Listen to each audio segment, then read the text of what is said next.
আকাংক্ষিত লক্ষ্যত উপনীত হ'ব নোৱাৰো শ্যামকানু মহন্ত সিদ্ধাৰ্থ শৰ্মাৰ বিৰুদ্ধে আমি লুকআউট নোটিছ ইস্যু কৰিছো অৰ্থাৎ তেওঁলোক এতিয়া বিদেশলৈ পলাই যাব নোৱাৰে পোষ্টমৰ্টেম ৰিপৰ্ট সিংগাপুৰৰ পৰা আনিবৰ বাবে আমি প্ৰচেষ্টা কৰিছো গুৱাহাটী মেডিকেল কলেজৰ পোষ্টমৰ্টেম ৰিপৰ্ট ইতিমধ্যে প্ৰস্তুত হৈ উঠিছে দিল্লীৰ CFL লৈকে আমি তেওঁৰ ভিসেৰা স্যাম্পল পঠাইছো যাতে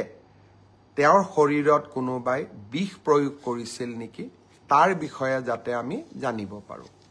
শ্যামকানু মহন্তৰ প্ৰত্যেকটো একাউণ্ট পেন কাৰ্ড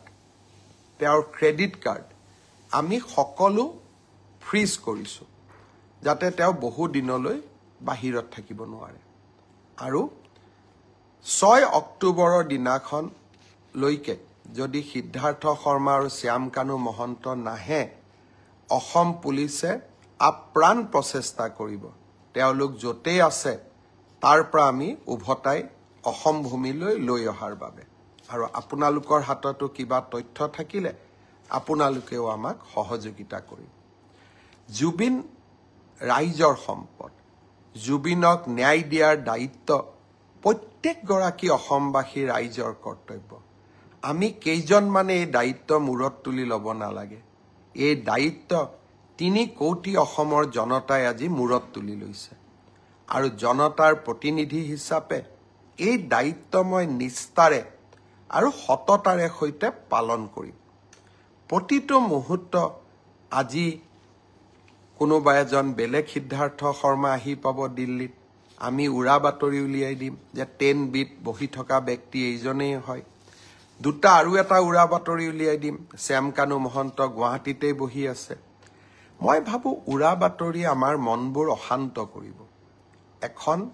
জুবিনৰ হকে কাম কৰা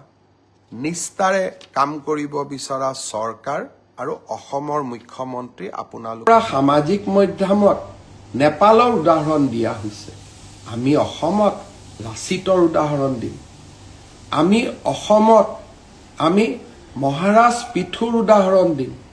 আমি ভগদত্তৰ উদাহৰণ দিম আমি ভূপেন হাজৰিকাৰ উদাহৰণ দিম আমি জুবিন গাৰ্গৰ উদাহৰণ দিম আমি নেপালৰ উদাহৰণে অসম নচলা আজি এটাই মই কথা ক'ব খোজো এটাও যদি অসমৰ সম্পত্তিক আজি আমি হানি কৰো আটাইতকৈ দুখ জুবিন গাৰ্গে পাব কাৰণ এইখন জুবিনৰ অসম